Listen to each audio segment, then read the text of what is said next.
में आकर हमारी ये ज्ञान यात्रा रुकी है। हमारे बीच आज मुख्य वक्ता के रूप में शोभायमान है माननीय मनीषा दुबे जी, जो अधिष्ठाता है school of social sciences.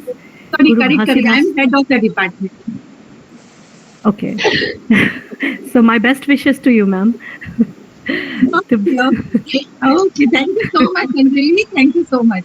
I think Professor Anamika is there, so respected dear Anamika madam, and I think Professor Ghosh is there, and maybe my some friends are there. So I conveyed my warm regards to everyone.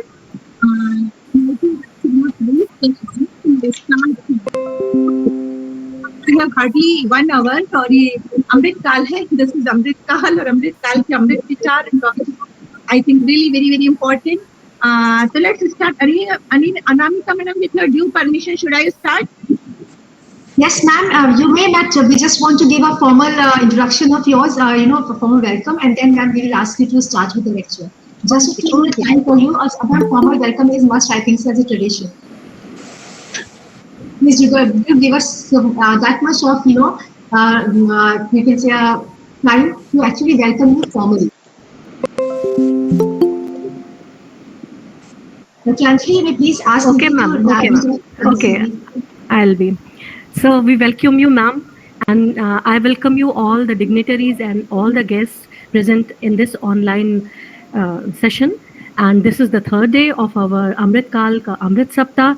Now I would request to coordinator of this program and the learned Dr. Rashi Krishna Sinha sir. He is the most learned person in our department, and I request him kindly, sir, please, I will ask you for a formal vote of hello. I would request you to kindly please come for the welcome lecture, sir. Thank you very much. Thank you very much, Dr. Anjali. I first of all, on the behalf of our department, welcome our honorable chief guest, the chief speaker of the day, and I am really thankful to our head of the department also that she asked me and to say something on Gandhiji's philosophy today. But more than that, it is a pleasure to listen to our chief guest on this very important issue. इस महत्वपूर्ण विषय पे जिस पे आज व्याख्यान दिया जाना है बहुत ही प्रासंगिक है, और इसको सुनने के लिए मैं बहुत ही लालायित हूँ, क्योंकि गांधी जी के बारे में मैं सुनूंगा, बोलना नहीं चाह रहा हूँ, लेकिन एक मेरी अपनी स्मृति है कि 1995 में गांधी जी के उसमें शती मनाई जा रही थी, 150वीं शती मनाई जा रही थी. उसका पूरे राज्य के स्तर पर वो हुआ था, क्विज का कंपटीशन हुआ था महात्मा गांधी पे, जिसमें ये उत्तर प्रदेश के लेवल पे हुआ था. और मेरा ये सौभाग्य था कि मुझे उसमें अपने विश्वविद्यालय से, जहाँ से मैंने अपना पोस्ट ग्रेजुएशन किया है, वहां से उसका प्रतिनिधित्व करने का मौका मिला था. और बहुत सारी चीजें सीखने का गांधी जी के बारे में, उनके दर्शन के बारे में, उनके आर्थिक राजनैतिक दर्शन के बारे में जानने के बारे में मुझे बहुत मौका मिला. क्योंकि अर्थशास्त्र का विद्यार्थी था, इसलिए मुझे अर्थशास्त्र की उनके जो व्यू पॉइंट से उनका सोच था, समझ था, वो ज्यादा इसके प्रति झुकाव था. क्योंकि आज उद्बोधन ही इस विषय पे है.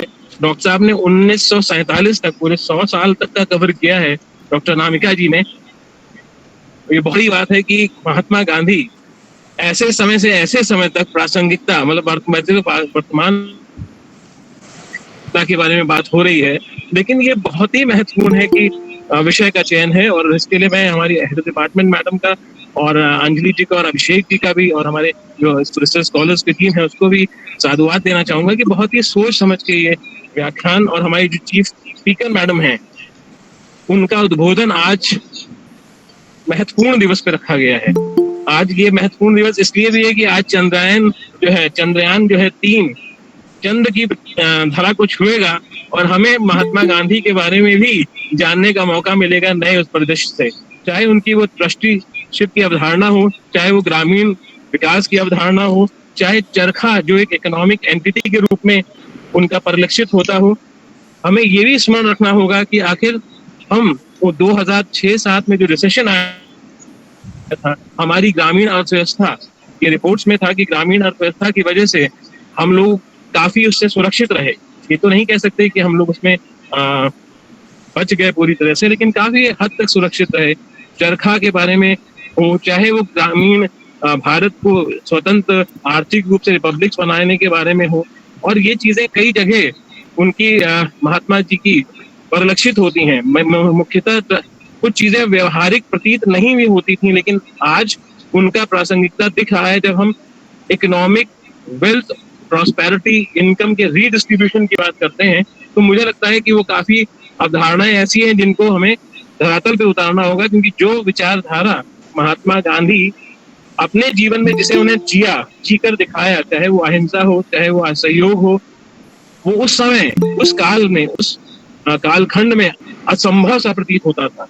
तो हो सकता है कि बहुत सारी चीजें, आर्थिक तत्व हमें लगता हो कि ये नहीं संभव है, लेकिन वास्तविकता में ये हमारे लिए, यदि हम गांधीवादी हैं, गांधी विचार से सोच रखते हैं, तो ये हमारे लिए महत्वपूर्ण हो जाता है कि हम ये समझें कि ये एक महत्वपूर्ण परिदृश्य है जब भारत विश्व के पटल पे भूमंडलीयकरण के दौर में दूसरी या प्रथम अर्थव्यवस्था के रूप में कॉम्पीट करेगा, दस्तक देने के लिए आने वाले 25 सालों में। आज जब हम हमारे प्रधानमंत्री लाल किले से कहते हैं कि हम पहली 3 अर्थव्यवस्थाओं में होंगे, तो हम ये भी सोच सकते हैं कि 25 साल बाद हम पहले 2 में, या हो सकता है 30 से 35 वर्ष में पहली अर्थव्यवस्था बन जाए।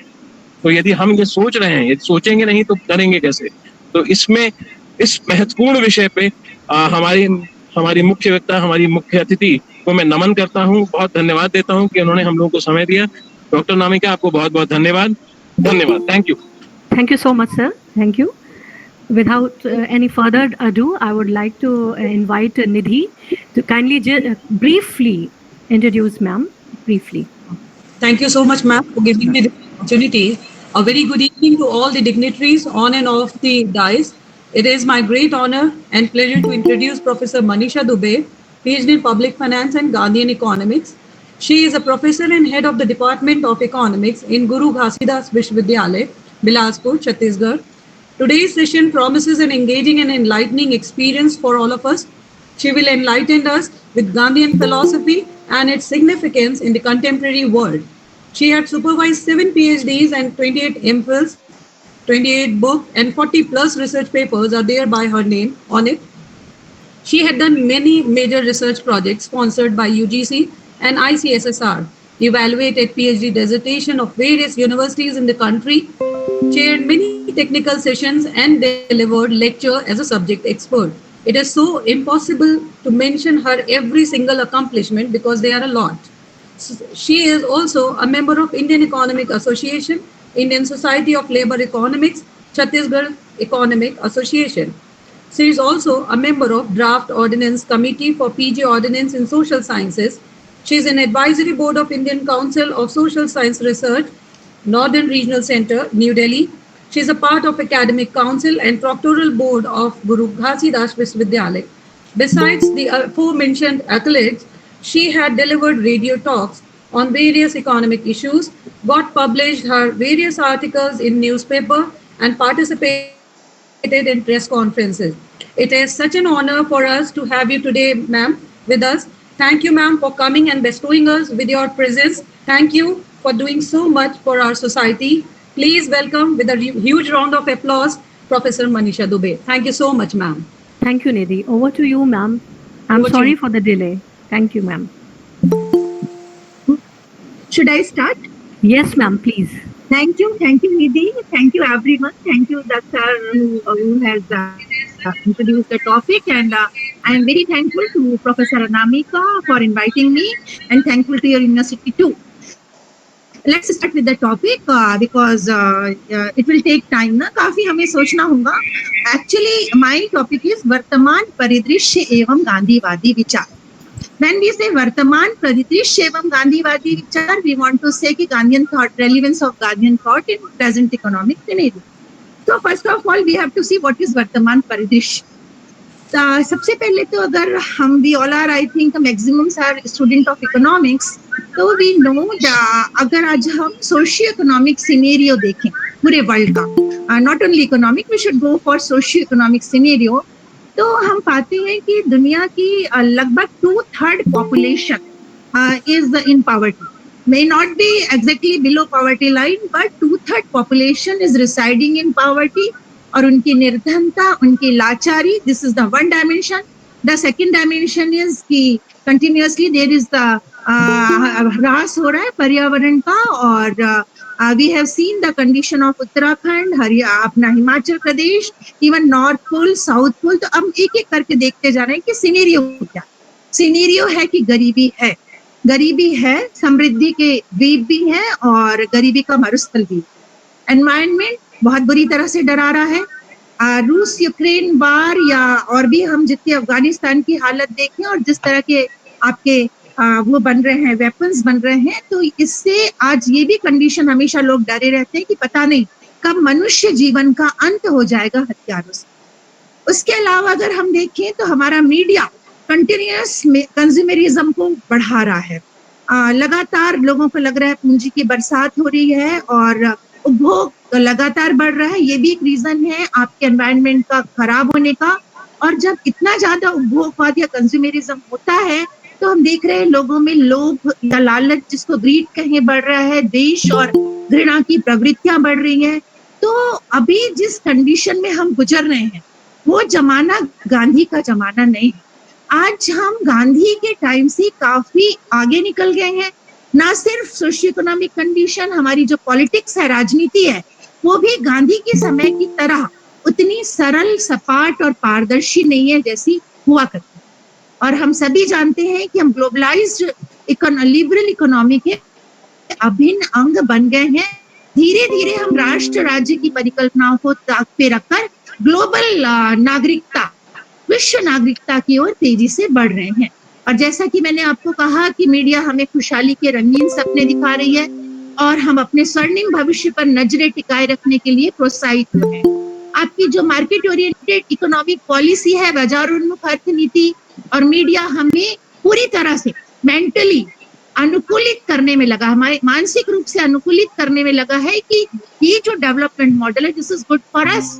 पर हम ये नहीं जानते कि हम इस मॉडल को पसंद करते भी हैं या नहीं.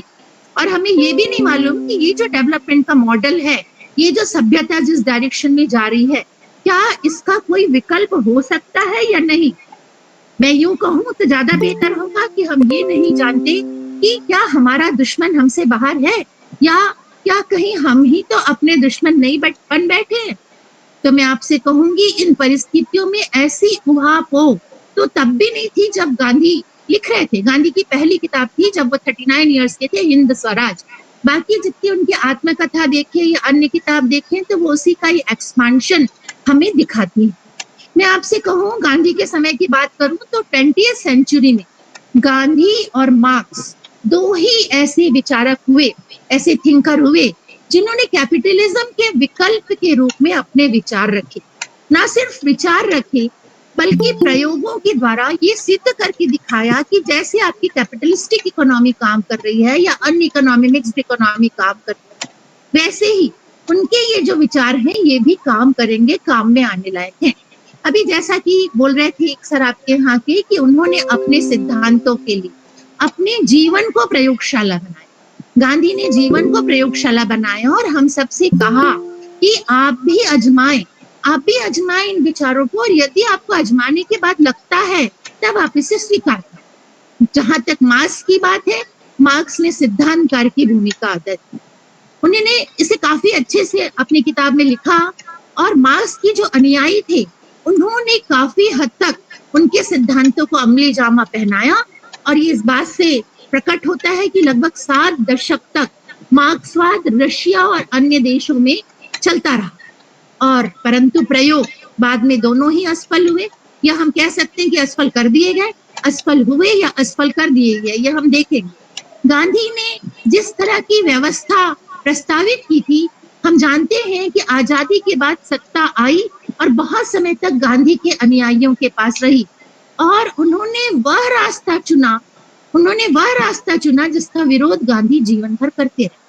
जबकि आपको पता है कि रूस ने ये शासन व्यवस्था चलती रही और जो भी पूंजीवादी प्रणाली से असंतुष्ट लोग हैं उनको एक अल्टरनेटिव, एक आदर्श विकल्प देती रही, और बाद में उसमें स्वयं समाहित अंतर विरोध और साम्राज्यवादी कूटनीति का शिकार हो दोनों ही अपने मिशन में कुछ हद तक फेल हुए।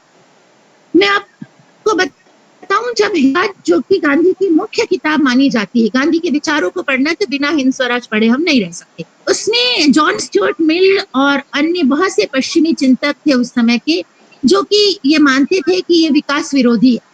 गांधी की किताब विकास विरोधी है क्योंकि ये जो आधुनिक सभ्यतावादी थे ये अपने विजय, प्रकृति पर विजय पाने निकले थे। तो उन्हें ऐसा लगा कि गांधी जो है वह वापस मनुष्य को अतीत के असभ्य और बर्बर समाज में ले जाना चाहता है, ऐसी चेतना फैलाता है और आधुनिक सभ्यता और विकास के वो विरोध में दिखाई देते हैं। परंतु आज जब मुझे अनामिका जी ने कहा और मैंने ये टॉपिक चुना तो एक बात मेरे मन में आई कि आज ये संवाद और भी जरूरी है, पर्टिकुलरली अब, क्योंकि अब हम उत्तर औपनिवेशिक काल में जी रहे हैं और उत्तर औपनिवेशिक जो हालात है, जब हम कॉलोनियल इकोनॉमी, बहुत सी चीजें क्लियरिटी के साथ दिखाई देती है। अब इसमें जो है हम बहुत सारे अंतर विरोधों के भयानक संकट से रूबरू हैं। अब की दफा इसने विश्व को वर्ल्ड वार या विश्व युद्ध में नहीं घेरा है, बल्कि सर्वव्यापक से आतंकवाद के खिलाफ ज्यादा गहरे युद्ध में जकड़ लिया है।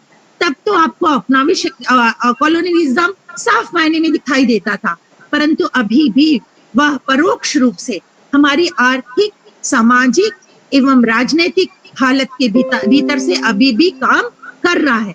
और मैं आपको बताऊं कि आज भी गुलामी जितनी गहरी और बारीक है, जिसे समझ पाना मुश्किल है, उतना ही आप देखते युद्ध भी दबे पांव आकर लोगों की दहलीजों में विस्फोट करने लगा है। कब आतंकवाद, कौन सी ट्रेन में कहाँ बम फट जाएगा, किस बस में कहाँ बम फट जाएगा, किस एरिया में कहाँ, भी नेवर नो। आपके ताज होटल में बम फटेगा, हमें नहीं मालूम था। दूसरी चीज जो मैं आपको कहना चाहूंगी कि गांधी की दूसरी जो बात थी वो थी वेस्टर्न सिविलाइजेशन, उसके आलोचना गांधी जी ने की थी और ये जो परिणति होने वाली थी उसको गांधी की दूरदृष्टि समझती थी। गांधी का कहना था कि ये जो सिविलाइजेशन जो कि आज भारत में कॉलोनियल रूल के थ्रू अंग्रेज लेके आ गए, उसका सबसे बड़ा दोष ये है कि ये शारीरिक सुखों पर केंद्रित है। अभी जो सभ्यता है वह मनुष्य के को एक शरीर रूपी पुतला मानकर चल रही है और वह समझती है कि शरीर को सुखी रखना ही एकमात्र उद्देश्य है। आप अच्छा से अच्छा एसी दे दीजिए, आप उसे चांद पे ले जाइए, आप सारी सुविधाएं दे दीजिए।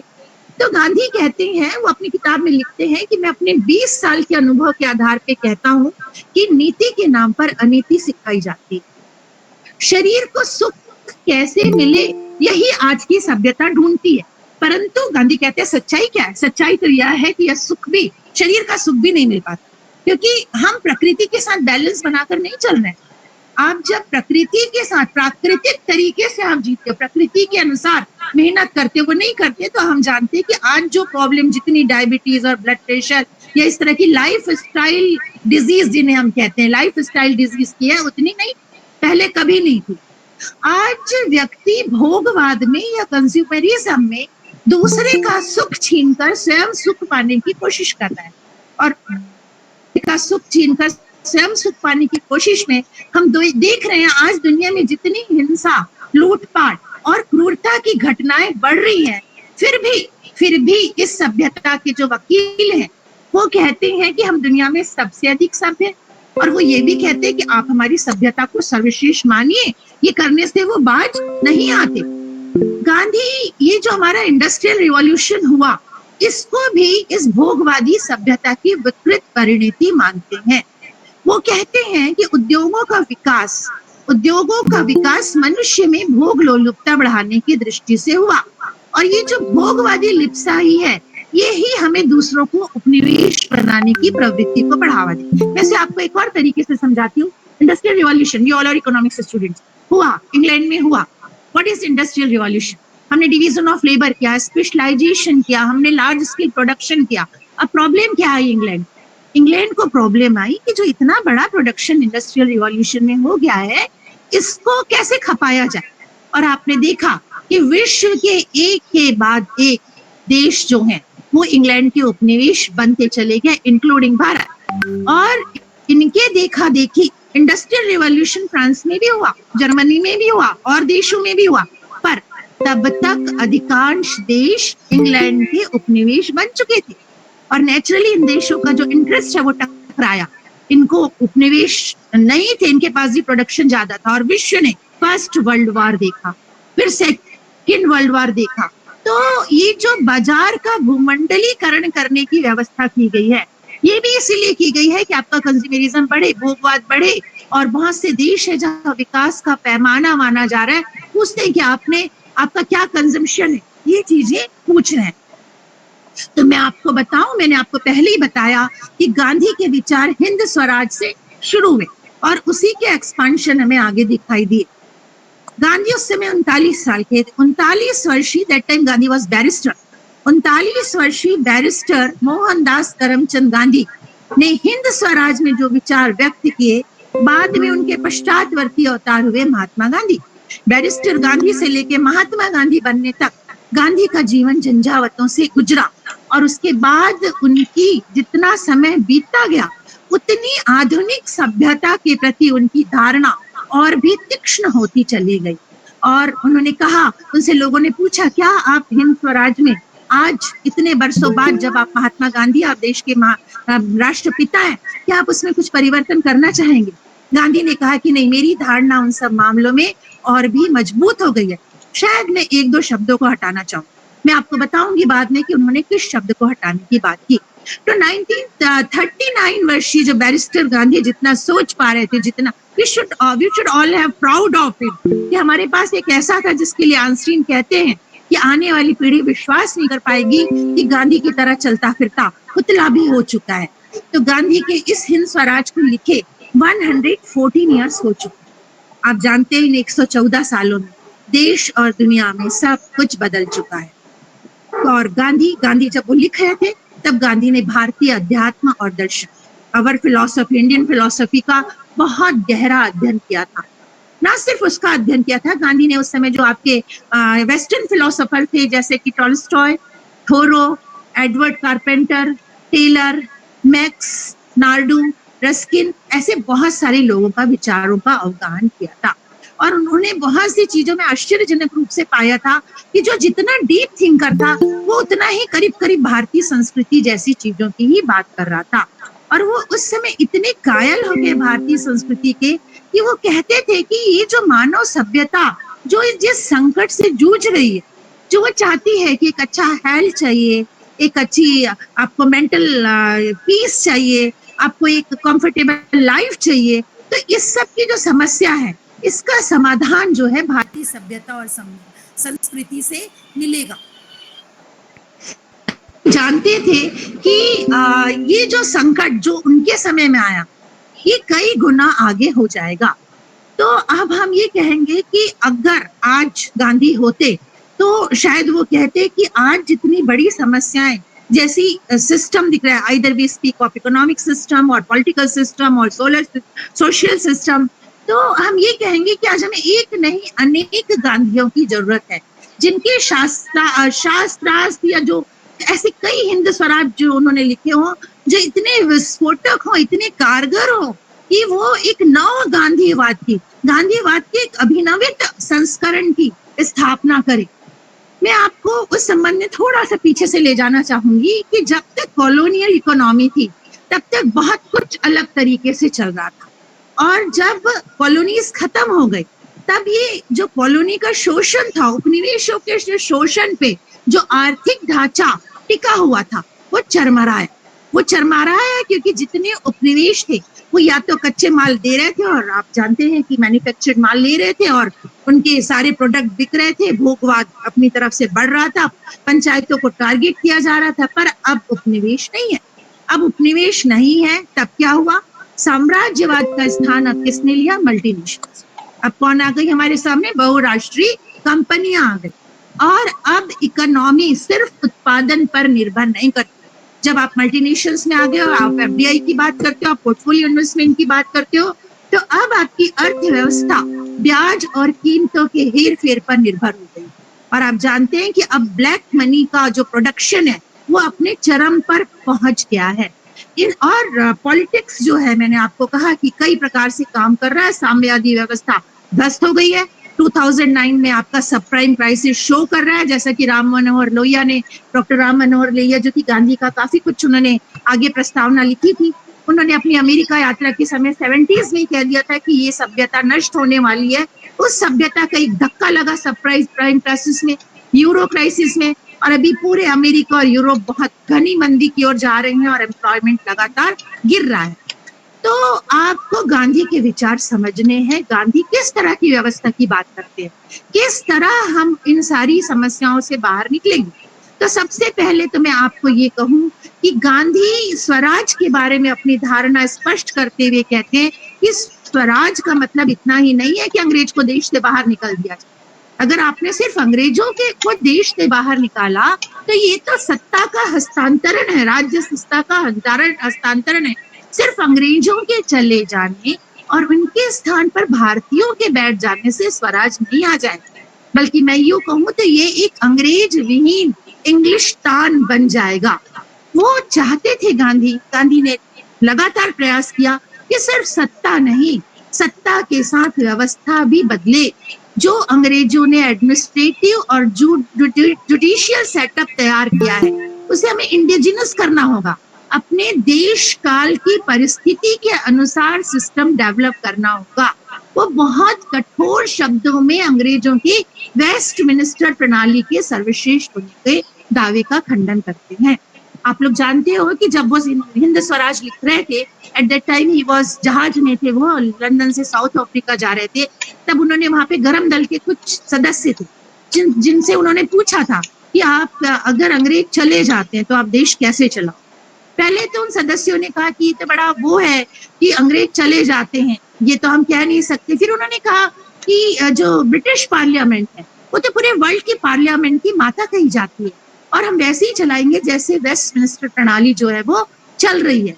तब गांधी ने कहा कि उन्होंने जिन दो शब्दों का उपयोग किया जो कि बहुत ही खराब लगते, जिन्हें गांधी बाद में बदलना चाहते थे, वो शब्द थे बांझ एवं वेश्या, बैरन एंड वेश्या। वो बोले कि मैंने जितना ध्यान से देखा ये ब्रिटिश पार्लियामेंट को, मुझे लगता है कि इन्होंने अगर कुछ डिसीजन लिए भी जो देश के हित में है तो मतदाताओं के दबाव में, और ऑलमोस्ट उन्होंने वेश्या इसलिए कहा कि उन्होंने कहा कि ये जो पार्लियामेंट है वो अपने लीडर के अनुसार चलती है, लीडर बदल जाता है, पार्लियामेंट के खौट बदल जाते हैं, विचार बदल जाते हैं। तो वो कहते हैं कि ये जो सिस्टम अंग्रेजों का है, इसमें जो सांसद है वो सत्ता में बने रहने के लिए नैतिकता और देश हित को भी ताक में रखने से बाज नहीं। और बोले मैंने देखा पॉपुलेशन को वो मीडिया पे बिलीव करता है, और मीडिया ऐसी होती है कि जो जिस पार्टी के पक्ष में होता है उस पार्टी की तरह वो न्यूज देता है, और या फिर जाति धर्म और संप्रदाय को रखकर अपना वोट दिए जाते हैं। इसका मतलब ये हुआ कि ये जो सिस्टम चल रहा है या जो सिस्टम हमारे यहाँ अंग्रेज लेके चले आए वो देश हित के बदले निजी हित को अधिक महत्व देते थे। गांधी इसमें कुछ अपने विचार रखते हैं। वो ग्राम स्वराज के रास्ते हिंद स्वराज तक पहुंचने की व्यवस्था की वकालत करते हैं। वो कहते हैं गांवों को एक ऐसा डेमोक्रेटिक यूनिट बनना है जो सेल्फ डिपेंडेंट। वो उदाहरण देते हैं कि बहुत प्राचीन समय में जो हमारे गांव होते थे, गांव का आदमी वहीं पैदा होकर वहीं मर जाता था। वहां बुनकरों का भी मोहल्ला होता था जो कपड़े बना लेता था, वहां पे अनाज उगाने वाले कृषक भी होते थे, वहां खेती बाड़ी के काम में आने वाले औजार बनाने वाले भी होते थे, तेल निकालने वाले भी होते थे, वैद्य भी होता था, आपके पंच सरपंच न्याय करने वाले भी होते थे, सब कुछ वहां होता था। तो वो कहते हैं ऐसा हमें अब तब का गांव अब नहीं बनेगा। अब मैंने कहा कि हम 114 साल हो गए, 114 ईयर बैक गांधी के विचार, पर फिर भी जैसा कि आप जानते हैं कि भारत गांवों का देश है, हमें इसे बहुत मजबूत बनाना होगा। और गांधी चाहते थे कि जो हुकूमत सेंटर और स्टेट से गांवों की ओर जा रही है, केंद्र और प्रादेशिक राजधानियों से गांवों की ओर चली जा रही है, वो उल्टा होना चाहिए, गांव से शहर की ओर जाने वाली हुकूमत में बदल जानी चाहिए। क्योंकि तभी ये स्थिति आएगी कि आम आदमी सत्ता के केंद्र में आएगा। और जब आम आदमी सत्ता के केंद्र में आएगा तो वो अपनी आवश्यकताएं बता पाएगा, वो योजनाओं में अपनी आवश्यकताओं को सम्मिलित करवा पाएगा। हमें ऐसा लगता है कि इनकी योजना आकर्षक है पर संभव नहीं है, हम थोड़ा सा आगे और विचार करते हैं। तो अगर हमने ये विकल्प विश्व को दिया होता तो आज की डेमोक्रेटिक प्रणाली में कहें या कैपिटलिज्म में या कहें या चाइना के कम्युनिज्म में कहें, जो भी विकृतियां हमें दिखाई दे रही हैं उनसे मुक्त होकर हम एक बहुत अच्छी वैकल्पिक अल्टरनेटिव सिस्टम दुनिया के सामने रख सकते हैं। परंतु ऐसा नहीं हो। क्यों नहीं हो? एक तो आज भी गांवों की हालत आप जानते हैं, और गांधी के समय में तो गांव में ज्यादा कोई स्कूल कॉलेज नहीं थे, ना ही कोई वहां पे आपका एम्प्लॉयमेंट के रिसोर्सेस थे, ज्यादातर कृषि और उससे जुड़े कारोबार वहां पे होते थे। तो जब हम स्वतंत्र हुए तो लोगों के सामने लोगों को 2-3 सिस्टम दिखाई दिया। पहला सिस्टम जो राजा महाराजा उस समय में होते थे, उनकी एक तांत्रिक शासन प्रणाली दिखाई दी। दूसरी उनको ब्रिटिश की वेस्टमिनिस्टर व्यवस्था दिखाई दी। और तीसरा जो है उनको गांधी का मॉडल जो है दिखाई दिया। गांधी के मॉडल को उन्होंने सोचा अव्यावहारिक है, और उस समय में जो राजा महाराजा थे वो ब्रिटिशर्स के भक्त थे और वो चाहते थे कि वह बने रहें और वो अपना लाभ उठाते रहें, तो उसे मानना स्वतंत्रता सेनानियों के लिए संभव नहीं था, और उन्होंने ब्रिटिश प्रणाली वेस्टमिनिस्टर व्यवस्था जो है उसका चुनाव कर लिया। और हम उसी में अभी तक चल रहे हैं, है ना, लगातार हम उसमें चल रहे हैं। तो आज हम जिस मुकाम पे आ गए हैं उस पर चलते चलते हम प्रसन्न या संतुष्ट तो नहीं। हम देख रहे हैं कि जितने हॉस्पिटल्स बढ़ रहे हैं, हम कहते हैं हमारी सभ्यता बढ़ रही है, जितनी रेलगाड़ियां बढ़ रही हैं, जितने आपके जो हैं एम्प्लॉयमेंट की रिसोर्स चांसेस बढ़ रहे हैं, उतने ही लोगों में मेंटल फ्रस्ट्रेशन बढ़ रहा है। और हम भी नहीं चाहते, हम भी चाहते कि हम और आगे जाएं, और उसमें भले ही हम शरीर से पूरी तरह टूट जाएं। तो जो कंडीशन जो अभी दिखाई दे रही है, मतलब वो कहते हैं कि पहले हम खुले गांव में खुले हवादार घरों में रहते थे तो हमें अंग्रेज कहते थे आप असभ्य हो। बोले अब उन्होंने शहर के शहर बसा दिए, हर शहर के बाजू में स्लम एरिया आ गया, और वो कहते हैं कि देखो स्लम एरिया आ गया, शहर बन गया, हम सभ्य हैं। बोले शहर बन गया, हॉस्पिटल्स बढ़ गए, हम सभ्य हैं। तो वो कहते हैं हेलो, कुछ कोई और बोल रहा था मैम, आई एम सॉरी, आप प्लीज कंटिन्यू। किसी को कोई मतलब कुछ भी पूछना, एनीबडी कैन स्टॉप मी ना, मैं उनकी बातों का जवाब दूंगी, राइट? पर ठीक है, आपने जो कहा कोई और बोल रहा था वो प्लीज अपनी माइक बंद कर। तो गांधी ने जिंदगी भर अंग्रेजी शिक्षा व्यवस्था, आपका एडमिनिस्ट्रेटिव सेटअप, शासन व्यवस्था, इकोनॉमी, इसके समानांतर भारतीय शिक्षा व्यवस्था, इकोनॉमी, इनको रखा, और बल्कि ये भी बताया कि आप व्यवहार में लाकर देखो, पर हम नहीं कर पाए, हम इसे ऐसा नहीं कर पाए। तो अब हम देखते हैं कि गांधी किस तरह की बात करते हैं।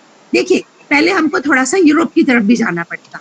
यूरोप का जो विकास हुआ या वेस्टर्न कंट्रीज का जो विकास हुआ, उसमें जो उनकी वैज्ञानिक नजरिया और समझ प्रकट होती है, वो कहते हैं we are very scientific, we are very objective.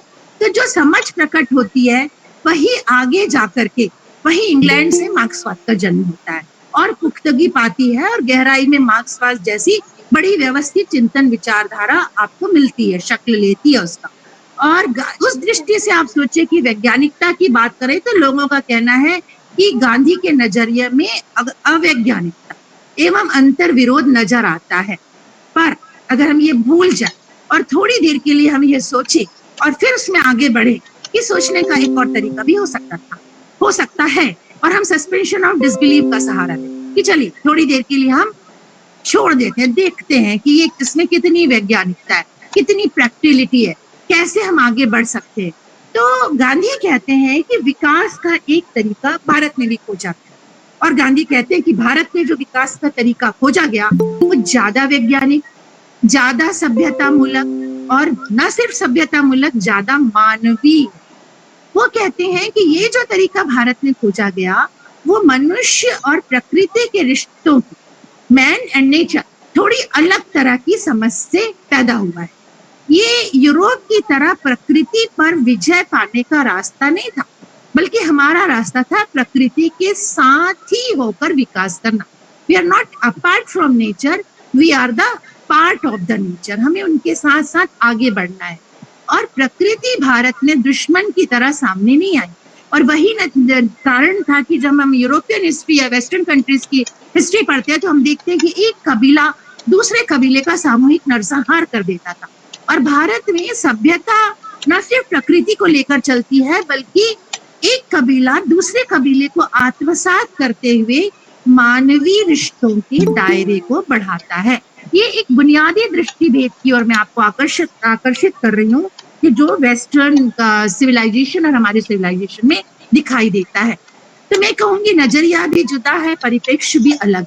इसलिए गांधी हिंद स्वराज में अंग्रेजों के द्वारा भारत में लाई गई उनकी सो कॉल्ड वैज्ञानिक और सभ्यता मूलक विकास की प्रगति पर प्रश्न चिन्ह लगा देते हैं। वे कहते हैं अंग्रेजों के द्वारा लाए गए डॉक्टर को यहाँ से तुरंत विदा कर देना चाहिए। क्यों कहते हैं? वो कहते हैं कि जो अंग्रेजी पढ़े लिखे डॉक्टर हैं वो हमारी आहार की प्राकृतिक पद्धति को नष्ट करते हैं। अगर हमें बीमारियां हैं तो रोगों के उपचार के लिए भी अप्राकृतिक तौर तरीके अपनाते हैं। और इन सब का नतीजा ये निकलता है कि मनुष्य की देह अप्राकृतिक लाइफ स्टाइल, जो हमारी लाइफ स्टाइल है वो अननेचुरल, हम उसका गुलाम होकर रह जाते हैं। गांधी ने इसको थोड़ा और डिटेल में भी बताया था। उन्होंने कहा कि हमारे पुरखे खूब जानते थे कि डॉक्टर हो या आपका जुडिशरी सिस्टम हो या जो है आपके शिक्षक हो, ये पेड नहीं चाहिए। वो कहते थे कि हमारा जो वैद्य जो भी पढ़ाई लिखाई करता था, आयुर्वेद पढ़ता था, बोले उसकी जरूरत की सारी चीजें साल भर गांव के लोग उसको उपलब्ध कराते थे।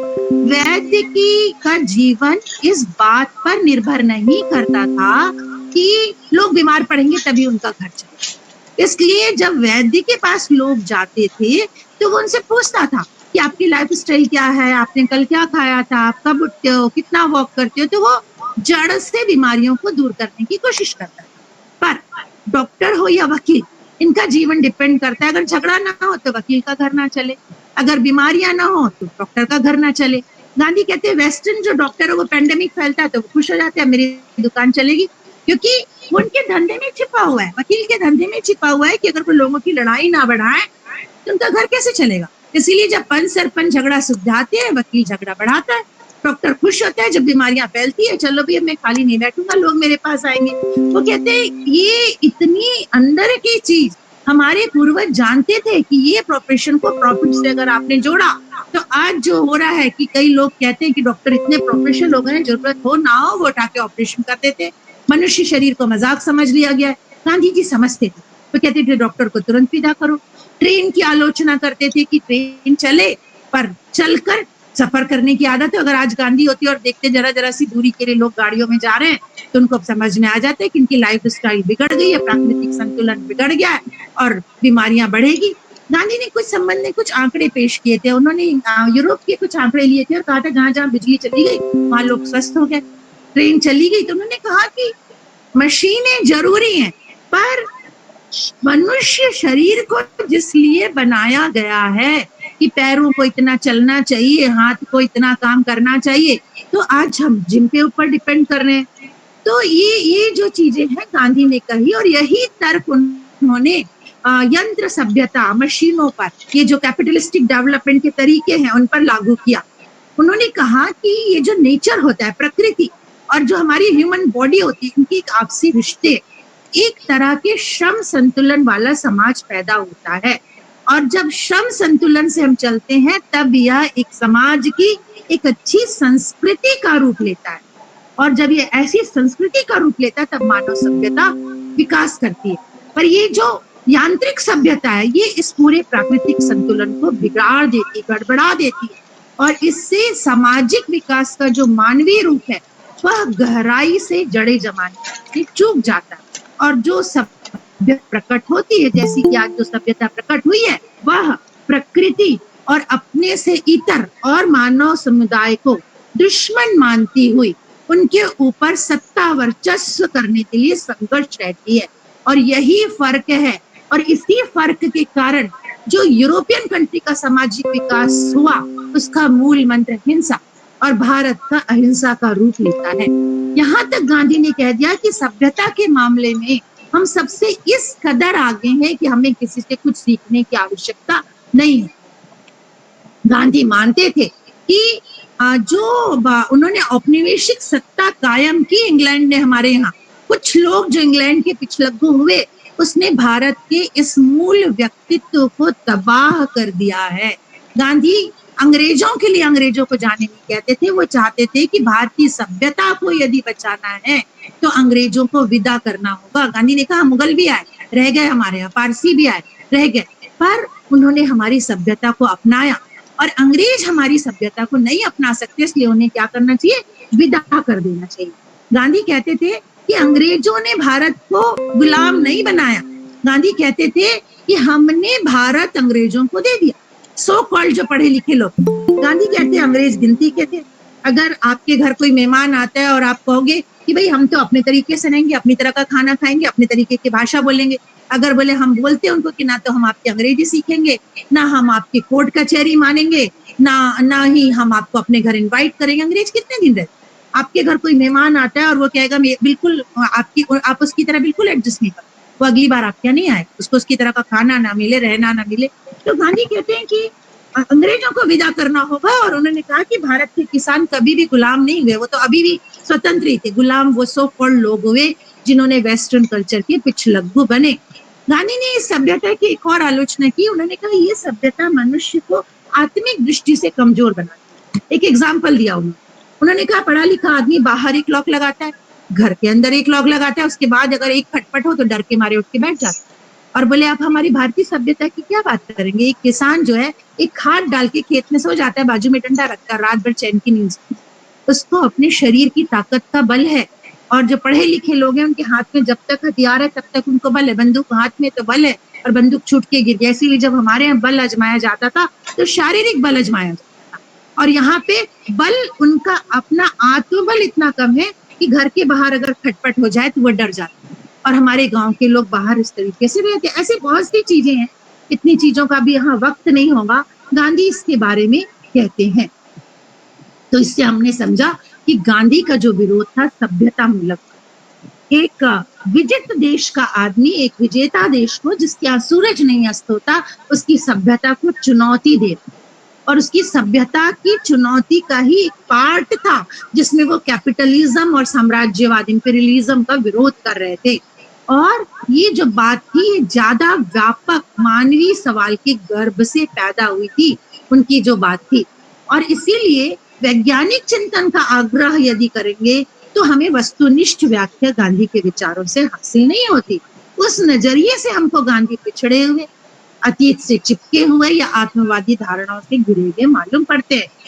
पर ऐसा इसलिए भी होता है, चलिए आप इस बारे में भी थोड़ा सा सोचिए। जिस वैज्ञानिक वस्तुनिष्ठता की बात साइंटिस्ट कहते हैं, जिस कहते हैं कि आपको वैज्ञानिक वस्तुनिष्ठ होकर आप सिद्धांत का प्रतिपादन करो, तो ये जो वैज्ञानिक वस्तुनिष्ठता है वो तटस्थ है और गैर मानवीय तरह की है या गैर मानवीय किस्म की है। जबकि गांधी की जो वैज्ञानिकता है उसकी कसौटी, उसकी मूल कसौटी ही यही है कि उसे मानवीय होना चाहिए, और वह मनुष्य के प्रकृति पूरक रिश्तों से पैदा होती है। और ये उतनी ही वस्तुनिष्ठ है जितनी कि आज के वैज्ञानिकों की वस्तुनिष्ठता। बस इतना है कि हमें ये बात माननी पड़ेगी कि मनुष्य की चेतना स्वतंत्र है। उस वस्तुनिष्ठता में कहते हैं ऑब्जेक्टिविटी खत्म हो गई, आप मनुष्य की चेतना की बात कर रहे हो। मनुष्य की चेतना के बिना आप किसी भी ऑब्जेक्टिविटी की बात नहीं कर सकते। और पश्चिम अभी तक ऐसे सवालों से बचता आया है, पर ये जो उत्तर आधुनिक चिंतन शुरू हो गया है इसमें इनकी वस्तुनिष्ठता का सिद्धांत खंडित होने से बचा नहीं रह पाया।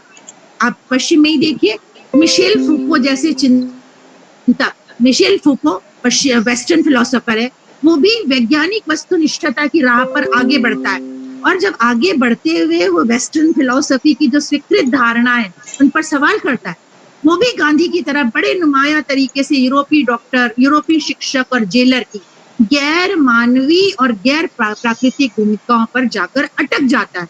और यूरोपीय सभ्यता का जो विकास हुआ है उसके मिथक को तोड़ने लायक इतना कुछ देख लेता मिशेल फूको, जो शुरू वैज्ञानिक वस्तुनिष्ठता से करता है। अगर आप वहां से पढ़कर गांधी को पढ़ेंगे तो ये आपको एक अद्भुत हैरानी से भर देगा। हिंद स्वराज के अध्याय चलते हैं, डॉक्टर, वकील, नई शिक्षण संस्था, आपकी ये जो है संसद, इसकी कटु आलोचना करते चले जाते हैं और भारत को भारत की तरह बचाने के मानवीय तर्क प्रस्तुत करते चले जाते हैं। गांधी और मिशेल फुको में एक और समानता थी, दोनों मानव देह के प्राकृतिक पक्ष को बचाने की बड़ी फिक्र थी उनको कि मानव देह का प्राकृतिक पक्ष बचे। उन्हें लगता था कि प्रकृति पर विजय पाने की शिकार ये पश्चिमी सभ्यता की मानसिकता अब प्रकृति के बजाय सत्ता पर केंद्रित हो गई और भारत में औपनिवेशिक सत्ता ही ऐसी ही विकृति लेकर आई थी। इसको फुको ने, मिशेल फुको ने उत्तर औपनिवेशिक काल के दौर में पहचान लिया था कि सत्ता का यह रूप निरंकुश हो गया है और उसका सबसे खराब जो हमें एग्जाम्पल दिखता है वो है फिदायनी हमला। मनुष्य को ही आपने एक यंत्र बना दिया, अपने अंदर ही शस्त्र लगा के खुद को ही उड़ा देता है। सत्ता का खेल यहाँ तक चला गया। मैं आपको बताऊं, कुछ साल पहले ऑक्सफोर्ड यूनिवर्सिटी प्रेस से लॉयड आई रुडोल्फ और सुसन हूबर रुडोल्फ की भी एक बुक आई थी जिसका शीर्षक, इसमें भी इसकी जो सामग्री है उसके आधार पे गांधी को उत्तर आधुनिकता का प्रणेता माना गया था और ये माना गया था कि गांधी वो पहले व्यक्ति थे जिन्होंने वेस्टर्न सिविलाइजेशन को, या जिसे हम मॉडर्न सिविलाइजेशन कहे या इंडस्ट्रियल सिविलाइजेशन कहे, उसको सबसे पहले चुनौती दी। गांधी ने ही सबसे पहली चुनौती दी। इनका जो ढांचा था उत्पादन प्रणाली पे, आप इकोनॉमिक्स के स्टूडेंट कहते हैं आप जिसमें स्पेशलाइज्ड हो बनाओ, फिर मार्केट में बेचो, बाकी खरीदो। गांधी कहते नहीं, आत्मनिर्भर गांव बनाओ। तो कहते हैं जो प्रोडक्शन है वो उसमें प्रोड्यूसर और कंज्यूमर को अलग करने की जरूरत नहीं है, जो कलाकार है उसका श्रम भी श्रम है। तो गांधी जो है बहुत सी चीजों का विरोध करते हुए कहते हैं, आप कहते हैं survival of the fittest, Gandhi कहते हैं दरिद्र नारायण, लास्ट पंक्ति पे कौन खड़ा है। आपको मैं बताऊं, आधुनिक सभ्यता, अब आप आर्टिफिशियल इंटेलिजेंस की बात कर रहे हो, वो कहता है कि मनुष्य का शरीर एक मशीन, आप उसको एक रूटीन में लाइए, घंटे के साथ आइए, घंटे के साथ। एक छोटा बच्चा भी जो कारखानों में जैसे घंटे के साथ मजदूर आता जाता है, वैसे ही छोटे बच्चे को भी जो नर्सरी क्लास में पढ़ता है यूनिफॉर्म पे आके घंटे के साथ हम बिठा देते हैं, घंटे के साथ उठा देते हैं। अगर वो खिड़की से बाहर निकल के कुछ नेचर देख रहा है या चिड़िया देख रहा है तो हम उसको बोलते हैं, बोलो A for apple, B for boy. हम उसकी क्रिएटिविटी को, उसकी सृजनात्मकता को, गांधी इस सबसे बहुत ही उनको अरुचि हो गई थी और उन्होंने मशीन का बहिष्कार कर दिया था और उपभोगवाद के विकल्प के रूप में सादगी और अपरिग्रह पर जोर दिया। तो उन्होंने कहा जाए तो कैपिटलिज्म का जो है कि शक्तिवाद, उद्योगवाद, उपभोगवाद, या हम यूं कहें मार्केटलिज्म, बाजार सब कुछ है, उसके स्थान पर सादगी, संयम, अपरिग्रह, स्वावलंबन की धारणाएं दी।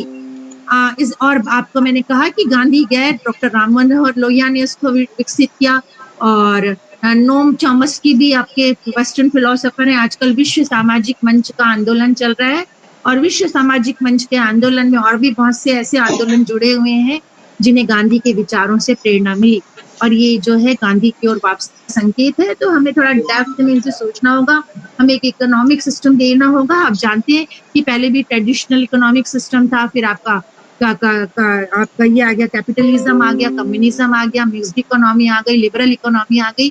तो आज जो समस्या है हमें समझना होगा कि हम जिस रास्ते पर चल रहे हैं, क्या हम उसमें खुश हैं, क्या हम हेल्दी हैं, क्या हमें मेंटल पीस है, और हमें वापस गांधी की ओर आना होगा। आई थिंक मैंने ज्यादा समय नहीं लिया, वैसे ये विषय और भी समय लेने लायक था। Thank you so much. Ma'am, you may please continue if you wish to. We still have time, ma'am. We are really, mesmerizing you. Actually, मैं ना अकेले नहीं बोलना चाहती अनामिका मैडम, मैं चाहती हूँ कि कुछ question answer. Sure, ma'am. Continuous one-sided तो अपन क्लास में भी नहीं पढ़ाते। I know, ma'am. There would be some interaction. I think some कुछ questions शायद कुछ students ने put up किए। Anjali ma'am, please just see to that. Okay, ma'am.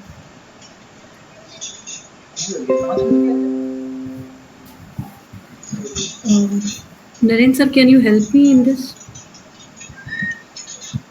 Yes, ma'am. Can you help? ठीक है. You can ask questions, ma'am. Gandhi. Hardly now we have 7-8 minutes. हाँ ma'am, इन्होंने एक प्रगति यादव है जिन्होंने ये सवाल पूछा है कि मैम गांधी जी के विचारों को हम इकोनॉमिक्स से कैसे कनेक्ट करेंगे। ये सवाल है, एक प्रगति यादव है, हमारे यहाँ की एमए की स्टूडेंट है इस समय। एक्चुअली मैं आपको बताऊं, गांधी ने इकोनॉमिक्स के हर क्षेत्र में अपने विचार दिए हैं। आइदर इट इज प्रोडक्शन और कंजम्पशन और मार्केट, ये इन्होंने ऐसा कोई फील्ड नहीं है जिसमें गांधी ने, जैसे मास कंजम्पशन, कंज्यूमरिज्म, उसका उन्होंने उसमें क्या प्रॉब्लम हो सकती है। फिर जैसे गांधी ने एक, अगर हम कहते हैं कि आत्मनिर्भर गांव की बात कर रहे हैं, तो वो एक सेटअप दे रहे हैं। उन्होंने कहा जैसे उनका एक आश्रम सिस्टम था, तो उन्होंने बताया कि प्रोडक्शन जो होना है वो वहीं के लोग, और उतनी ही मात्रा में जितनी आवश्यकता है, जिसमें हम एनवायरनमेंट को डिस्टर्ब नहीं कर रहे हैं। और उन्होंने कहा कि आप ये बात मत करिए जो हमारा थ्योरी है कि अगर हमारा जो है प्रोडक्टिविटी जिसमें हम ज्यादा एफिशिएंट है, उसका प्रोडक्शन ना करके हम अपनी आवश्यकता की सारी वस्तुओं का थोड़ी थोड़ी मात्रा में, और हमारे जो आत्मनिर्भर गांव है वहां पे हम उनका प्रयोग करें। और उन्होंने मना कर दिया कि मैं जीएनपी और नेशनल इनकम को विकास का पैमाना नहीं मानता। मैं विकास का पैमाना इस चीज को मानता हूँ कि इनइक्वलिटी कितनी कम हुई, आपकी रीजनल इनइक्वलिटी कितनी कम हुई, इंटर स्टेट इनइक्वलिटी कितनी कम हुई। तो मुझे ऐसा लगता है कि आप थोड़ा सा देखेंगे सिलेबस तो आपको पता लगेगा कि बॉम्बे यूनिवर्सिटी में और मुझे लगता है स्टैनफोर्ड या ऑक्सफोर्ड में गांधीयन इकोनॉमिक्स पेपर चलता है, तो जहाँ पे बहुत डिटेल में हम एक एक टॉपिक की चर्चा कर सकते हैं या सोच सकते हैं। तो इकोनॉमिक्स उनका शुरू ही यहीं से होता है, जैसा कि जेके मेहता का था कि अपनी आवश्यकताएं कम करना, और उसी के संदर्भ में वो ज्यादा विचार रखते हैं। Yes, ma'am. Prakriti Shukla is a student of our Department of Economics, PG, and she has asked that what are the views of Gandhi on AI, artificial intelligence, maybe? Artificial intelligence से चर्चा नहीं हो रही थी 1909 में वो। And Aditya Singh Bisen is asking in what मैं आपको way. नहीं बताऊंगी कि गांधी जो है ना इस बात पे बिलीव करते थे कि आप जो है कि आर्टिफिशियल इंटेलिजेंस अच्छा है, हम बहुत सी चीजों में हमें बहुत फायदा करता है, चाहे मशीन लर्निंग हो या आर्टिफिशियल इंटेलिजेंस हो। पर आप ये देखिए कि जहां पर हम मनुष्य को पूरी तरह कंट्रोल, देखिए जैसे इंडस्ट्रियलाइजेशन हुआ, राइट, इंडस्ट्रियलाइजेशन हुआ, लार्ज स्केल प्रोडक्शन हुआ, डिवीजन ऑफ लेबर। एक्चुअली क्या हुआ, जब हम खादी उद्योग था हमारा या हमारी कॉटेज इंडस्ट्री थी, तो एक ही आदमी जाकर के रुई उगाता था, उससे धागा बनाता था, उससे कपड़ा बनाता था, फिर उसी से रेडीमेड गारमेंट भी वो तैयार करता था। तो is not specialised in any किसी भी चीज में नहीं था। तो जो चीजें कॉटेज इंडस्ट्री में बनती थी वो महंगी थी। आपका जब इंडस्ट्रियल रिवॉल्यूशन हुआ तो क्या हुआ, हर पॉइंट पे काम बांट दिया। अब एक आदमी अगर एक ही मशीन पे बैठ के लगातार सिर्फ वही काम करता है और कुछ नहीं करता, दूसरा दूसरी जगह काम करता है, तो धीरे धीरे ये कहलाया division of labour and specialisation. अब स्पेशलाइजेशन से फायदा तो हुआ, आपका बहुत कम कॉस्ट में प्रोडक्शन तय हो गया, और जो है लार्ज स्केल प्रोडक्शन हुआ, जितना चाहिए उससे ज्यादा मिला। पर व्यक्ति क्या हुआ, मशीन बन गया, उसकी क्रिएटिविटी क्या हुई, खत्म हो गई, वो अब उस मशीन को ही चलाने के लायक रहे। और इसीलिए जब हम कहते हैं कि जब हम बात करते हैं हस्तकला की, तो उसकी जो पेंटिंग होती है, उसके जो कपड़े होते हैं, उसमें हमको क्रिएटिविटी नजर आती है। तो क्रिएटिविटी, तो आर्टिफिशियल इंटेलिजेंस अच्छा है, पर आजकल आर्टिफिशियल, अगर आप लोग BBC न्यूज़ देखेंगे तो आप देखेंगे कि आर्टिफिशियल इंटेलिजेंस इवन बच्चों के लिए गलत वीडियो बनाने में और उनका उपयोग करने के लिए उसका हो रहा है। मतलब अब उसका जैसा चाहे उपयोग करें, बेसिकली गांधी का मशीन नहीं है, हम इंसान है, तुम्हारा स्वार्थ, हमारी बुद्धि, हम प्रकृति के बीच आए और हम नदी, पहाड़ और गाँव के बीच में खुल के बड़ा है। हमें इतना नहीं अपने आप को बांध लेना है कि आपको प्रकृति से बचे दे, तो उनके कुछ खाने में और यदि वो होते तो जैसे ही उनको बच्चों के वो बंधे बंधाए ड्रेस पहन के और घंटी के साथ जाने आने में जो था, या उनको वो जो कल्चर था अफ और आम और बफ, उस तरह का बीफ और बॉय, उसमें जो उनको विरक्ति हुई, तो शायद उनको ये विरक्ति होती। और दूसरी चीज ये है कि एक सिद्धांत और आपने सुना होगा कि सब तरफ एक बराबर बैलेंस होना चाहिए, मटेरियलिज्म हो या स्पिरिचुअलिज्म हो या नेचर के साथ हो, तब वो व्यवस्था टिकती है। अदरवाइज वो एक साइड जाके डायनासोर की तरह वो व्यवस्था खत्म हो जाती है। मैम, एक स्टूडेंट है अपने यहाँ स्वीति त्रिपाठी, वो ये पूछ रहे हैं कि किस हद तक हमने गांधीवाद को अचीव किया है या प्राप्त कर चुके हैं, ऐसा सवाल पूछ रहे हैं। और एक आदर्श ग्राम की अवधारणा के बारे में कोई स्टूडेंट पूछ रहा है कि भावना मिश्रा। एक आदर्श ग्राम तो मैंने आप लोग को बताया है और किस हद तक हम उसको एक्सेप्ट कर चुके हैं। एक्चुअली हम लोगों ने उसको एक्सेप्ट किया ही नहीं, है ना। अब थोड़ा गांधीवाद की बात हो रही है। कभी भी हमारी डेमोक्रेटिक यूनिट गांव नहीं बनी।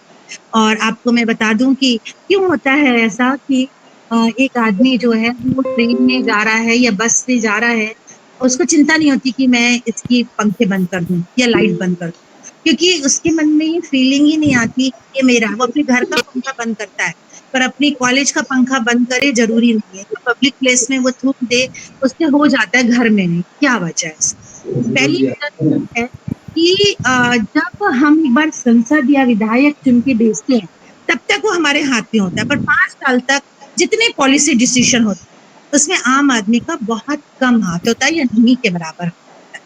तो जैसे घर में 2 बच्चे हैं छोटे, और मदर फादर अगर कुछ नया करते हैं या कोई नई चीज लाते हैं, कोई निर्णय लेते हैं और बच्चे से पूछते हैं, तो बच्चे को बाद में ये फीलिंग आती है कि यार इसमें तो मैं भी शामिल था, ये मेरा है। वैसे ही देश में जितनी पॉलिसीज आ रही हैं उसमें अगर आम आदमी शामिल होता तो उसके मन में वही फीलिंग आती कि ये मेरा है। पर गांधीवाद में जो आम आदमी को ताकत देने की बात कही गई थी वो हम नहीं दे पाए। वो फील ही नहीं करता है, वो अपने घर की फिक्र करता है, वो बाहर पब्लिक चीजों की उतनी फिक्र नहीं करता। तो गांधी ने हमेशा विरोध किया कि इस तरह का सिस्टम जो कि रटना, इसको अलावा अपन एजुकेशन के लोग हैं कि हम किसी चीज को बार बार रटे और जाके वॉमिट करके आ जाए एग्जामिनेशन कॉपी में, उसका विरोध किया। पर हम अभी वही सिस्टम पढ़ रहे हैं, उसी तरीके से हम एजुकेशन ले रहे हैं। हम सृजन और शिक्षण में भेद नहीं कर पाए। सृजन होता है जब हमें नए थॉट, जैसे अब एनईपी जो है वो गांधीज्म की ओर move, national education policy Gandhi के सपनों को कम से कम शिक्षण व्यवस्था में साकार करेगी जो गांधी चाहते थे। तो उसमें ये चीजें आ रही हैं कि आपको जैसे हम एबिलिटी एनहेंसमेंट में कहते हैं कि भाई बच्चों को जो है कि how to ask question, how to enhance ability to think, how to enhance ability of logic, इसको हमको ध्यान देना है। या एसईसी में हम कहते हैं कि वो खुद कुछ बनाए, सीखे, सृजन करे। तो एटलीस्ट शिक्षण के क्षेत्र में नेशनल एजुकेशन पॉलिसी गांधी के विचारों को बहुत हद तक लेकर आएगी और ये अमृतकाल के लिए बहुत अच्छा। मैम, ये संदीप हमारे यहाँ का वीआई स्टूडेंट है सर, ये बीए में इकोनॉमिक्स भी लिया था और इस समय ये आपसे कुछ सवाल पूछना चाह रहे हैं। मैम क्या आप अलाउ करेंगी मैम? हाँ बिल्कुल। लास्ट क्वेश्चन संदीप आप पूछ, हाँ लास्ट क्वेश्चन है, संदीप आप पूछ लीजिए प्लीज। मैम, गांधी जी का हर फील्ड में हमें उनके जो थॉट्स हैं वो रेलेवेंट लगते हैं, बट आपने कहा कि प्रोडक्शंस भी बढ़ रहे हैं और कंजम्पशंस भी बढ़ रहे हैं, और जब हमें ग्लोबलाइजेशन की गांधी जी बहुत क्रिटिसिज्म करते हैं, लेकिन जब हम इन जो 60 मिलियन से अब पॉपुलेशन है हमारे डिसेबल पर्सन्स की, और ये यूनिवर्सिटी भी रिहेबिलिटेशन के कॉन्सेप्ट को लेके चल रही है, उस रेफरेंस में अगर हम देखें गांधी जी के थॉट्स को, तो क्या हमें उनके थॉट से कुछ लाइट मिलती है कि भाई हम कैसे उनके एम्पावरमेंट में और उनके जो आज टेक्नोलॉजिकल प्रोग्रेस हो रही है उससे तो उनका एम्पावरमेंट हुआ ही है, लेकिन इससे कुछ ना कुछ एक मेंटल हेल्थ और एंजाइटी की भी प्रॉब्लम्स बढ़ी हैं। तो क्या इसके अतिरिक्त भी कुछ ऐसा ऑप्शन या कोई ऐसा व्यू हमें नजर आ सकता है गांधी जी के थॉट्स में जो हमें आज देखना चाहिए? आप कई चीजें एक साथ मिला के पूछने की कोशिश कर रहे हैं, अच्छी बात है। मैं आपको ये कहना चाहूंगी कि गांधी ने जिस तरह की बात की उसमें वो प्रकृति के साथ मिलकर जीने की बात जब करते हैं तो वो लाइफ स्टाइल चेंज करने की बात करते हैं, और लाइफ स्टाइल चेंज करने की बात में वो ये बताना चाहते हैं कि हम कैसे फिजिकली मेंटली हेल्दी होंगे। देखिए, जो ऐसे डिसऑर्डर्स हैं जो आपके पास बर्थ के साथ आए हैं, तो उसके लिए हमें उनको मदद करनी होगी, है ना। और उसके लिए हमें कुछ बुरा नहीं मानना होगा। डिसऑर्डर्स तो किसी भी प्रकार के, सबके पास किसी न किसी प्रकार के होते हैं। डायबिटीज है, वो भी एक डिसऑर्डर है। पर अदर दैट, अगर आप लोग ये समझने की कोशिश करो कि अगर आप एक होड़ में हो और आप कभी भी संतुष्ट नहीं, आप इतने कंज्यूमरिज्म की ओर बढ़ गए हो कि आपको लगता है, आपको शुरू में, जैसे हम लोग का एक टाइम था जब हमारे फादर्स जो है, जो प्रोफेसर्स, मेरे फादर भी प्रोफेसर थे, तो एक तरह की बात करते थे, बोलते थे बेटा अच्छे घर के बच्चे 2-3 जोड़ी ज्यादा कपड़े नहीं पहनेंगे, यू आर द स्टूडेंट। फिर अब हमने देखा जब हमारे बच्चे हुए तो वो 10 जोड़ी कपड़े पहनेंगे, और अब ये कंडीशन आ गई, अगर आपके पास है कपड़े तो आप जितना चाहे खरीदते हो, घर फैल रहा है, आप संभाल नहीं पा रहे हो, एक टेंशन। दूसरा टेंशन, आप संतुष्ट नहीं हो। आज आप संतुष्ट हुए थे, परंतु कल तक आपने किसी और का देख लिया, आज हमने एक कार खरीदी, आई एम वेरी हैप्पी, कल को किसी ने और बड़ी कार खरीद ली, हम फिर से अनहैप्पी हो गए, अब हम कैसे करें, हमें ये वाली कार चाहिए, हमें ये वाली ड्रेस चाहिए। तो ये जो आप कह रहे हो कि मेंटल जो प्रॉब्लम है, ये आपके ओवर कंज्यूमरिज्म के कारण ही आ रही है। ये जो आ रही है, एक्चुअली आपको आवश्यकता कितने की? गांधी वहां पे जाके अटकते हैं, वो परिग्रह की बात करते हैं, वो कहते हैं कि आप खुश तो, अगर आपके पास में, अगर हम कहें कि विश्व का सबसे अमीर आदमी, तो हमें वो भी खुश नहीं दिखाई देता। मैं कभी कभी अपने बच्चों को बोलती हूँ कि अगर सब कुछ मिल जाने से खुश होता तो हर पैसे वाला खुश दिखाई देता, या खूब रिस्पेक्ट मिल जाने से खुशी होती तो हर पोस्ट वाला खुश दिखाई देता, पर एक्चुअली में ऐसा दिखाई नहीं दे रहा।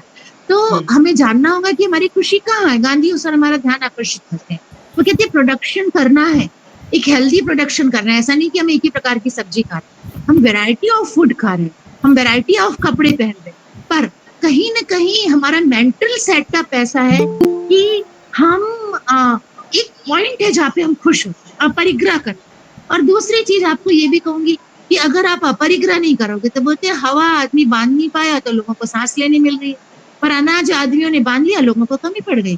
जो जो सामान हमने बांध लिया, एक के घर में कंबल बॉक्सेस भरे पड़े, कोई गेस्ट आएगा तो लगेगा, और रेलवे स्टेशन पे 4 आदमी ठंड लग के मर रहे हैं, क्योंकि उधर कंबल लोगों के बॉक्सेस से बंद है, उसके पास नहीं। तो वैसे ही ये जो मेंटल प्रॉब्लम है, या हम किसी को अच्छा किसी को बुरा मानते, ये सब खत्म हो जाएगा अगर हम अपनी भारतीय। आपको एक चीज और बताऊंगी, गांधी ने जिन गांवों की बात की, वहां पे गांव एक यूनिट होती, मैंने भी देखा बहुत बचपन में। अगर गांव में किसी लड़की की शादी हो रही तो गांव वाले पूरे खड़े हो जाते थे, हमारी गांव की इज्जत का सवाल, और कोई छोटा सा पंखा पहुंचा दे रहा है, कोई बड़े बर्तन पहुंचा दे रहा है, मतलब बारात दुखी होकर लौटेगी तो गांव की बेच। पर आज जिस हम वेस्टर्न सिविलाइजेशन में चल रहे हैं, वहां पे बाजू वाले के घर में अगर कुछ हो भी गया तो इस घर वाले को पता नहीं लगता। तो गांधी इन सारी चीजों को देख रहे थे, इसलिए उन्होंने हर फील्ड में अपने विचार व्यक्त किए। Thank you ma'am, thank you so much ma'am. Abhishek sir कुछ कहना चाह रहे हैं मैम, हमारे कोऑर्डिनेटर हैं, हमारे डिपार्टमेंट के सबसे यंगर और डायनेमिक प्रोफेसर में भी होने वाले हैं सर। तो आपसे कुछ पूछना चाह रहे हैं मैम। नमस्कार मैम। सबसे पहले तो विश्वविद्यालय और विभाग की तरफ से आपका बहुत बहुत आभार मैम कि आपने इतना एक कारकर्दगी का आपने लेक्चर दिया, और बहुत ही चला पिछले कई सालों से जो चला आ रहा है, और आगे भी शायद हम इस पर चर्चा करते रहेंगे। सर मैं ये कहना चाह रहा हूँ कि जैसे आपने जो लेक्चर दिया उसमें ये बात तो सिद्ध होती है कि ऐसा कोई भी क्षेत्र नहीं है, ऐसा कोई भी आयाम नहीं है जहाँ गांधी रेलिवेंट नहीं है। चाहे वो हमारा समाज हो, चाहे अर्थव्यवस्था हो, चाहे वो राजनीति हो, चाहे हमारा कल्चर हो। और हम इस बात को जानते भी हैं, जो हमारी आने वाली जनरेशन है उसको पढ़ाने का भी प्रयास करते हैं कि उसको पता हो कि गांधी क्या थे।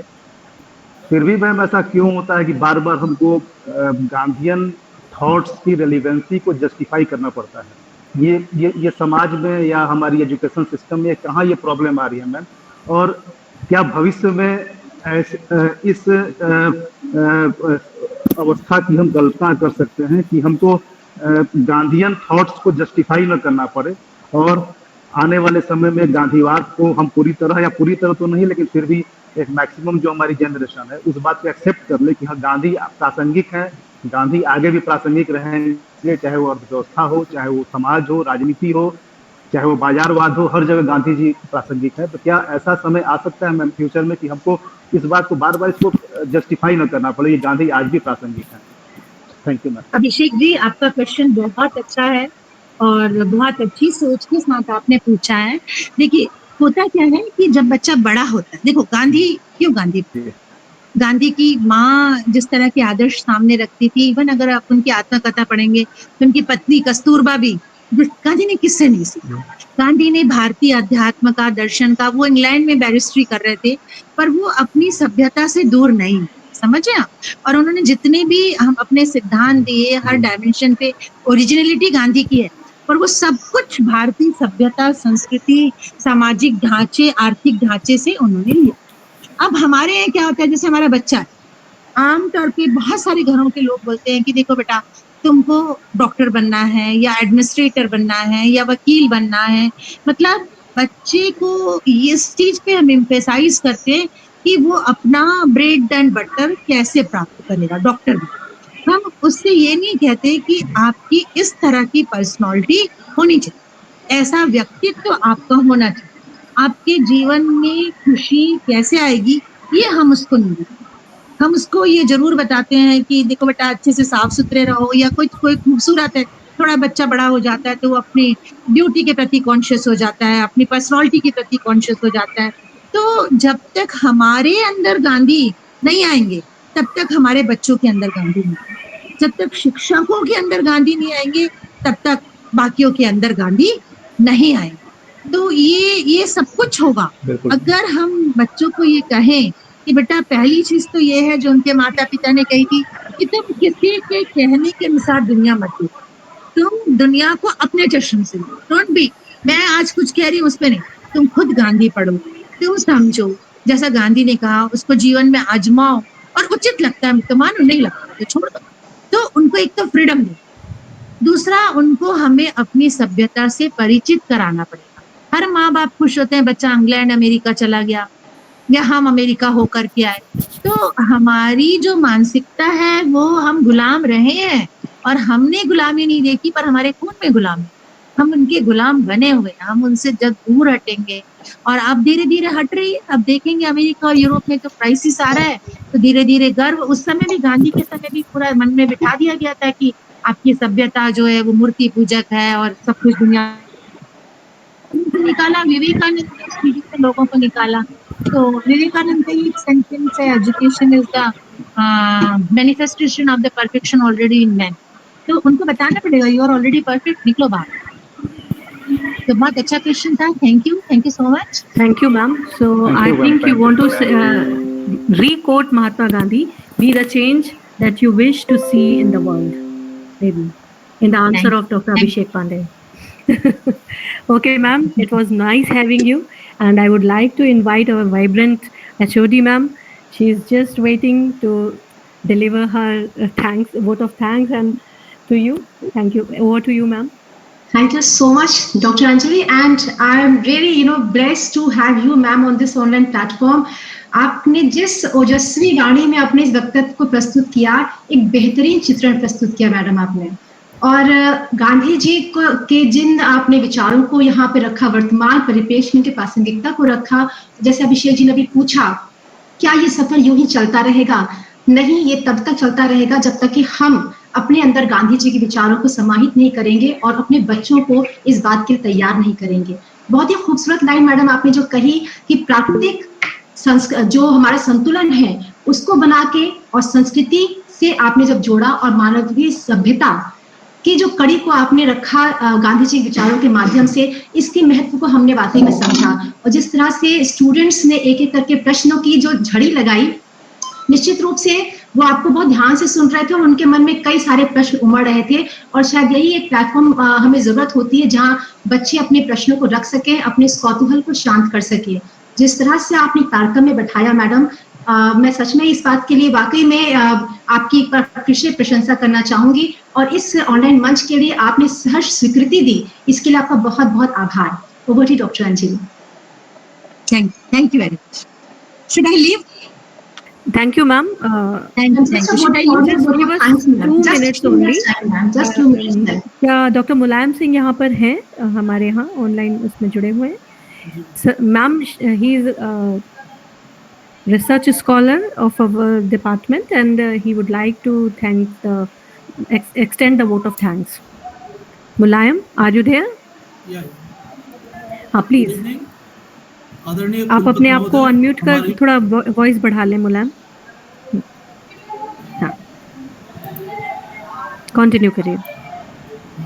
Good evening everyone. आदरणीय कुलपति महोदय, मुख्य वक्ता हमारी professor Manisha Dubey ma'am, programme की संयोजक और विभागाध्यक्ष अर्थशास्त्र विभाग doctor Anamika Chaudhary ma'am, programme के coordinator doctor R K Sinha sir, doctor Anjali Singh ma'am, doctor Abhishek Pandey sir, programme के मॉडरेटर हमारे डॉक्टर नरेंद्र कुमार, मेरे सहयोगी और सभी श्रोतागण, आप सभी को मेरा प्यार भरा नमस्कार। मेरा नाम मुलायम सिंह यादव है और मैं आज के दिन इस ऑनलाइन लेक्चर सीरीज के इस प्रोग्राम का धन्यवाद ज्ञापन करने आया हूँ। सबसे पहले मैं आप सभी को धन्यवाद देना चाहता हूँ कि आप लोगों ने इस प्रोग्राम में मुझे धन्यवाद ज्ञापन करने का मौका दिया। आज के इस ऑनलाइन सीरीज में प्रोफेसर मनीषा दुबे मैम हम सभी को अमृत काल के अमृत सप्ताह में वर्तमान परिदृश्य और गांधीवाद विचार पर अपना व्याख्यान दिया और मैं मैम की तारीफ कैसे करूं, इसके लिए मेरे पास शब्द नहीं है। गांधी जी को आज तक हमने भी नहीं पढ़ा उस लेवल पर, लेकिन अब समझ में आया मैम ने आज गांधी जी को जिस हिसाब से डिलीवर किया, जिस हिसाब से उनके बारे में बताया और हमारे देश में जिस तरीके से गांधीवादी विचारधारा को आगे ले जाने के लिए मैम ने हम लोगों को प्रेरित किया, मैं मैम का बहुत बहुत धन्यवाद देता हूँ। और मैम ने बहुत सारी चीज़ें उसमें कही, उसमें से 2-4 चीज़ें मैं आपके बीच जरूर कहना चाहूँगा कि मैम ने कहा है, बताया हमें कि लालच और घृणा बहुत तेज़ी से बढ़ रही है। तो जैसा हम आम जीवन में देख रहे हैं कि आज के समय में ऐसा हो रहा है, हर किसी की, हमारी हो या किसी और की हो, लालच और घृणा सच में बढ़ रही है। तो मैम एक बात तो ये थी, मुझे बहुत अच्छी लगी जो सच्चाई को आपने यहाँ पर इस प्लेटफॉर्म पर रखा। एक बात मैम ने और कहा कि दूसरों का सुख छीनकर खुद का सुख पाना चाहते हैं। तो ये हमारा मेंटल सेटअप हो गया है जो हम इसमें हम लोगों को आगे काम भी करना चाहिए और देखना चाहिए। मैम ने जो कहा उसको हमें फॉलो भी करना चाहिए कि जिस तरीके से हम चीज़ों को कर रहे हैं। मैम ने एक और बात कही कि जो एडमिनिस्ट्रेटिव और जुडिशियल प्रणाली थी, हमने वो वेस्टर्न कल्चर का एडॉप्ट किया। तो गांधी जी इसके विरोध में थे और मैम ने भी बताया, तो लेकिन अभी भी हमारे यहाँ वो कल्चर है। तो मैम से मैं थोड़ा सा रिक्वेस्ट करूंगी कि इस पर और थोड़ा सा वो होगा तो हो सकता है हम गांधी जी के विचारों पर और ज़्यादा आगे बढ़े। तो मैम मैं बहुत बहुत धन्यवाद, तहे दिल से आपका धन्यवाद अदा करना चाहता हूँ कि आपने गांधी जी के विचार पर बहुत कुछ हमें सिखाया। मेरे पास और शब्द नहीं है कि मैं आपके कैसे धन्यवाद ज्ञापन कर सकूं। इस चीज़ के लिए मैं विश्वविद्यालय की तरफ से और डिपार्टमेंट ऑफ इकोनॉमिक्स की तरफ से आपको बहुत बहुत धन्यवाद ज्ञापन करता हूँ। बाकी डिपार्टमेंट के मेंबर्स को thank you very much. Thank you so much, ma'am. Thank you so much. Namaskar. Thank you ma'am. Thank you. Okay bye. Okay ma'am. Okay thank you.